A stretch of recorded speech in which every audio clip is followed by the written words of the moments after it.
Kia ora, everybody. Many of you already know me. My name is Tuariki Delamere. I'm the former Minister of Immigration and currently Managing Director of TDA Immigration here in Auckland City. Today, I'd like to discuss and go through an article written by Steve Kilgallon of Stuff. You can find the full article in the media. It's headed up, Vicious Cycle, Why Are Some Indian Migrants So Badly Exploited in New Zealand? And this is a situation that's dear to my heart. I've got many Indian clients, and quite a large number of them have suffered exploitation. And I think Steve Kilgallon's article is very timely. He used and referenced immigration lawyer Alistair McClymont to provide a lot of the background to the exploitation. And both Alistair, myself, and others, we've been fighting this sort of exploitation practice for many years. So let's look at what they say. A report commissioned by the Ministry of Business, Innovation and Employment, which is what Immigration New Zealand is part of, report last year identified Indian students as the most vulnerable group for migrant exploitation, calling them a pool of workers unscrupulous employers can exploit. And some employers specifically target such students. Well, it's great that report came out in 2019, but Alistair, myself, others, we've been pointing that out to successive ministers of immigration for the last 10 years, and also to Immigration New Zealand and to MB, and to think that finally they got themselves together a commission and found that out to be the case. Alice and I, we could have told them that, and we did tell them that about 10 or more years ago. And so who's to blame? Well, that is the question, I guess. Many people there to blame. The government first, and they've set up this system that just allows people to be exploited, and government's done nothing about it. I mean, even recently, the government's aware that students were exploited by immigration agents in India, none of whom are licensed, so totally unregulated back in India, and as a result, they forged the financing arrangements for the students that come here and study, and 400 of these students who are in New Zealand had their visas declined, and they're all deported, including the ones that took shelter in the church out in Ponsonby. These agents, supported by the schools, go out and sell worthless business courses. These courses have zero value pretty much.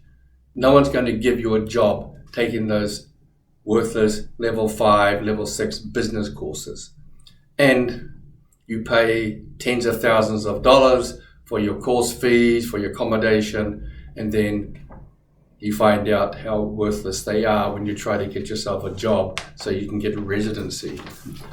And the government knows this, and they've allowed this to continue. They've allowed these schools to continue exploiting these students. And we need to put a stop to that. The students, they're so desperate to get residency, they close their eyes to what they know is going on around them and don't accept the reality, usually until it's too late. They have their visas cancelled, and then they start trying to do something about it. And that's when I see them, that's when Alistair sees them. Guys, girls, if you are being exploited by an employer, come see me, go see Alistair, go see some of the other agents out there, some very good ones out there. We can possibly help you. I have represented many Indian students, Punjabis, and all over India. I've won quite a few cases in the Employment Relations Authority where we have succeeded in some cases getting over $30,000 compensation from the employers. And Immigration New Zealand, in those cases, have actually been generally quite supportive and helpful. But the first thing you got to do, if you are being exploited, seek help. Like I said, see me, see Alistair, see some other licensed immigration advisor or immigration lawyer, and we'll see what we can do. But don't sit there and allow yourself to be exploited day after day, week after week, month after month. And if you're being threatened by these employers, your greatest single weapon is your mobile phone. Make sure you have it on record and record everything. Keep all the evidence, because if you have all that, then you've got a very strong case of winning against that employer. Now, let's have a look what else Steve has said.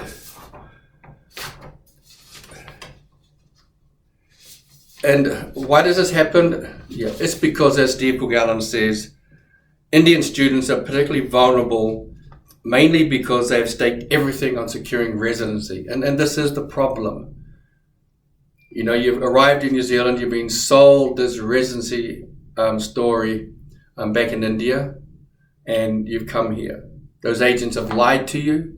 Those schools have lied to you.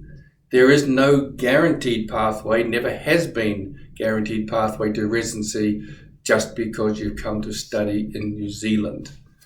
And those schools need to be shut down as well. The owners need to be prosecuted. We need to change our laws to stop the owners, to stop the employer predators, and punish them rather than punishing those who are being exploited. And yes, I do realize, there have been comments in the media. I was attacked on Facebook by a few idiots because I had a go at that predator piece of slime from Christchurch, Ravi Kumar Arora, the owner of 12 or 13 liquor stores, who has been exploiting young Indians for many years, become rich in the process. And it is just shameful that this man is still owning liquor stores, still allowed to operate. So let me read this bit to you. The Alcohol Regulatory and Licensing Authority made a decision in 2018 which declared that exploiting your workers doesn't make someone unsuitable to hold an alcohol license. That decision to date has made removing liquor licenses from exploitative owners difficult. And it is that attitude from whoever these people are on the Alcohol Regulatory and Licensing Authority that allows these predators, these slime balls like Ravi Kumar Arora to continue running their stores and exploiting workers. All we do is slap them on the wrist. Sometimes we don't even do that. If I end up back in Parliament, unlikely, but I'm giving it a go because things need to change, I will be there doing my damnedest to change the laws, because what I want to see happen is the likes of Ravi Arora. If you're not a New Zealand citizen, unfortunately that rat bag is, I want your permanent residency, your residency cancelled, and you are immediately deported. I will change the laws to make sure you can't use humanitarian circumstances to remain in New Zealand. I want to get rid of people like Ravi Arora, and every New Zealander should be behind me in doing that. Those tertiary providers, where it's found that they are also exploiting students, and believe me, there's plenty of them out there who are doing it. They're all taking backhanders, or not all of them, but a large number. Same thing. If you are not a citizen of New Zealand, I want you deported. And if you are a citizen of New Zealand, unfortunately the laws make it a bit more difficult. I would love to see Ravi Kumar Arora deported from this country. We don't need slime balls like him in New Zealand. But if we can't deport that man, I would change the law so it says he cannot hold a passport in New Zealand for at least 10 years. And also for the Alcohol Regulatory Authority, any employer who's found to have exploited workers, then the license for his business and any business that he's associated with will be effectively cancelled immediately. Because when you don't punish these people, they keep doing it. So, to the government, to Minister Chris Fa'afoy, to Prime Minister Jacinda Ardern, let's fix this. It's quite easily fixed, but you've got to punish those predators, those agents, those employers, those schools who prey on these young people. So, in closing, if you are someone who's being exploited right now, first, make sure, as I said earlier, record everything that your employer is doing if he's talking to you, threatening you. We've had that. Second, keep copies of all your evidence. And third, come and see me, go and see Alistair McClymont, go and see a reputable licensed immigration advisor. We can probably help you. Like I said, I've helped many young Indian migrants who've got themselves into trouble. Haven't been able to stop the deportation of all of them, but some we have, and many of them we've managed to succeed and get settlements from those employers. So, in closing, look after yourselves. Don't allow yourself to be exploited. There's no shame in coming forward. Okay? There's no shame in coming forward. So don't let it continue. So you stay safe and take care.